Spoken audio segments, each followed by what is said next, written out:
Inilah Duolingo, aplikasi dengan burung hantu hijau yang selalu bikin kita panik di jam 11 malam. Dia akan selalu ngingetin kita untuk mengerjakan PR atau tugas dari sekolah. Karena tujuan utamanya adalah untuk membuat pembelajaran bahasa asing gratis bagi semua orang. Duolingo bukan cuma menawarkan cara baru untuk belajar bahasa, tapi juga berhasil menciptakan hubungan yang dekat dengan penggunanya lewat maskot mereka yang ikonik di media sosial, serta pendekatan belajarnya yang sangat manusiawi. Tapi belakangan ini makin banyak orang yang bilang kalau Duolingo sudah bukan seperti dulu. Ada yang merasa kualitas belajarnya menurun. Ada juga yang bilang aplikasinya lebih sibuk mengejar keuntungan daripada fokus ke pengguna. Bahkan, banyak yang mengaku sampai berhenti berlangganan karena merasa dipermainkan oleh fitur-fitur baru yang sangat mengganggu. Dan yang bikin makin heboh adalah keputusan mereka soal penggunaan AI yang dianggap terlalu berlebihan. Sampai banyak orang bertanya-tanya, apakah Duolingo masih peduli sama penggunanya atau mereka sudah kehilangan arah? Perubahan inilah yang bikin banyak orang bertanya, kok bisa aplikasi yang dulu dicintai karena sentuhan manusianya, sekarang justru dianggap meninggalkan nilai itu demi sesuatu yang disebut sebagai masa depan teknologi. Duolingo yang kita kenal sekarang sangat berbeda dengan Duolingo pada awalnya. Pada tahun 2012, Duolingo mulai diluncurkan di publik dan berfokus pada penerjemahan kalimat-kalimat dari internet. Teknis dari pembelajarannya seperti ini. Duolingo akan mengambil kalimat dari artikel yang sudah ada, kemudian akan memberikannya kepada pengguna untuk diterjemahkan dari bahasa Inggris atau bahasa asing lainnya menjadi bahasa ibu mereka. Louis Van Aan selaku pendiri Duolingo menyebut, para pengguna baru atau pemula akan mengerjakan kalimat yang sederhana, dan pengguna lama atau mahir, mereka akan mengerjakan kalimat yang lebih panjang. Dan yang membuat makin bagus adalah perusahaan besar seperti CNN dan BuzzFeed akan membayar Duolingo dan penggunanya untuk setiap terjemahan yang dibuat secara kolaboratif. Teknisnya, mereka akan mengirimkan artikel ke Duolingo dan sekitar 30-40 pengguna akan membantu menerjemahkan artikel tersebut melalui sistem penyuntingan yang mirip dengan Wikipedia.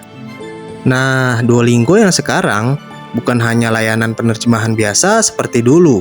Ia terasa seperti aplikasi yang hidup. Banyak orang jatuh cinta karena pendekatan mereka yang sangat manusiawi.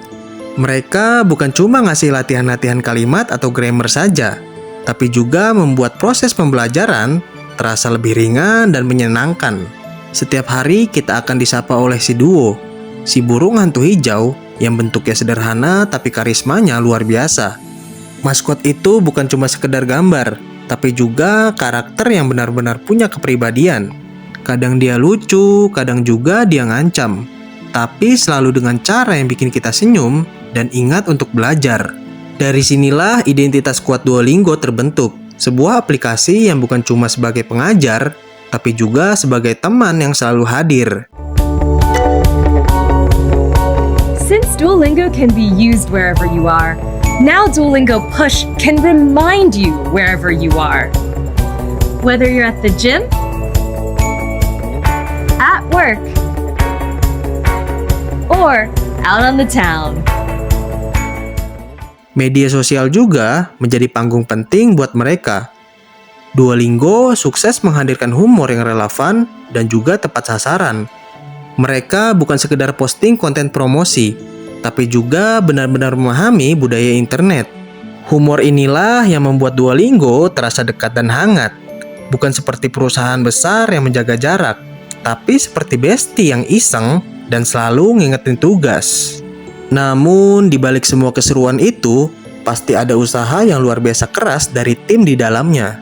Tim pengembangan hampir setiap hari melakukan riset dan eksperimen demi melihat apa saja yang bisa membuat pengguna tetap betah belajar. Tapi masalahnya, sehebat apapun eksperimen yang dilakukan, tidak selalu memberikan hasil yang jelas.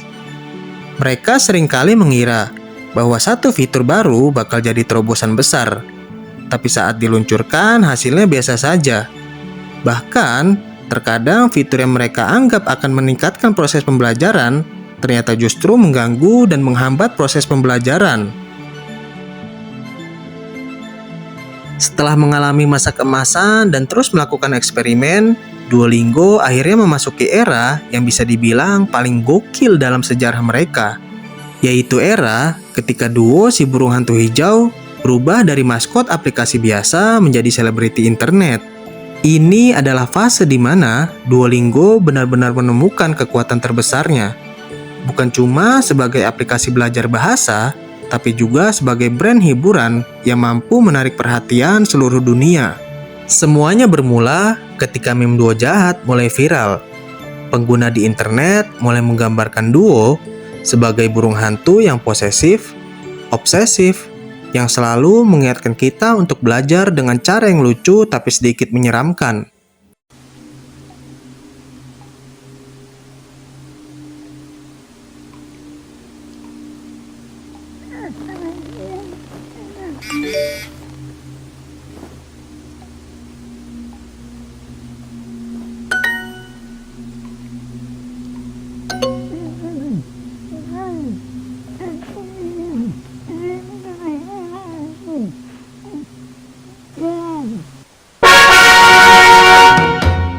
Download Duolingo. Alih-alih menolak atau mengklarifikasi, Duolingo justru memeluk meme itu sepenuhnya. Mereka menyulapnya menjadi identitas marketing yang sangat kuat.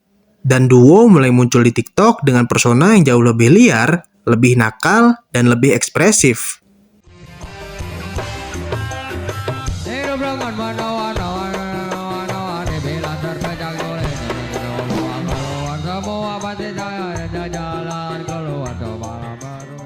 Berkat branding seperti itulah yang akhirnya membawa mereka berada di puncak. Banyak orang tidak keberatan membayar untuk berlangganan.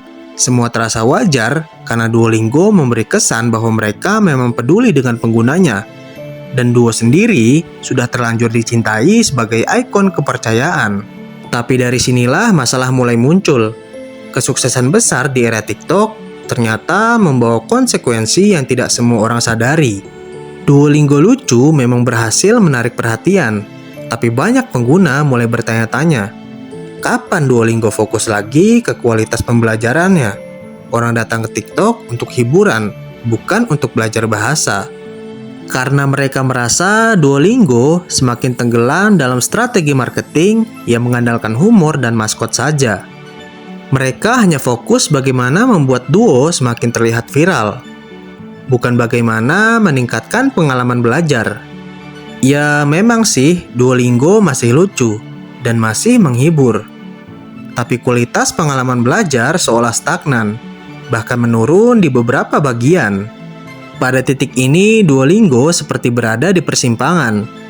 Di satu sisi, mereka menikmati popularitas luar biasa berkat Duo yang viral. Tapi di sisi lain tujuan utama mereka sebagai aplikasi belajar bahasa mulai retak perlahan-lahan.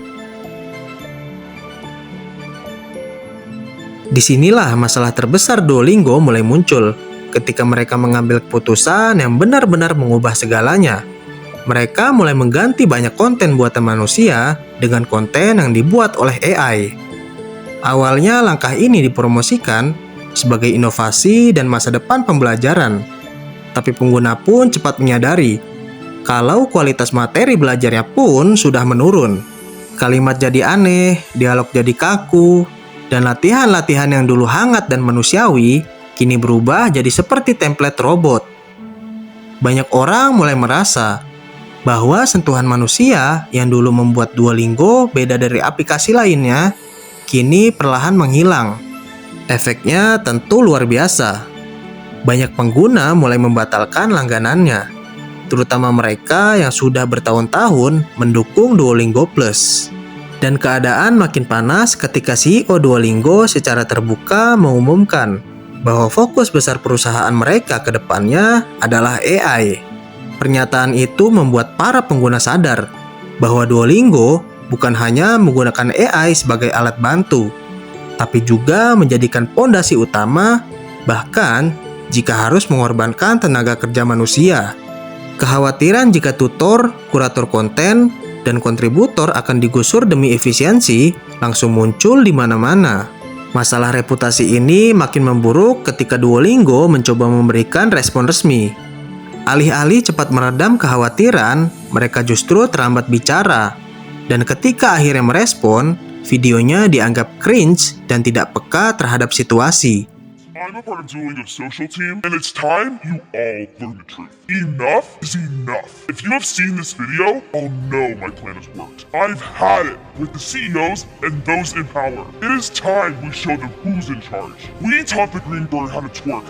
We put him on the map, only for the elite to ruin it all. Everything came crashing down with one single post about AI. And for those accounts pretending to be me, you can't outdo the doer. You know that one time where Duo died? That wasn't a stunt, it was a signal, a distraction from what was really going on. We were just told to act normal, but I haven't had one normal thought since 2022. No more wearing that smutty suit. No more taking the fall. We can't just move on and pretend that everything is fine. It isn't. No owl should be above the law. And no, they can't stop me. It's time to teach you a lesson. I changed all the passwords. Here comes the truth in 3, 2, 1.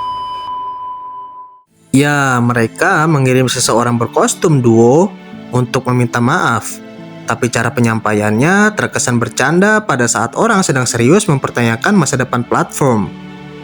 Bukannya menenangkan, tanggapan itu justru bikin pengguna merasa tidak dihargai.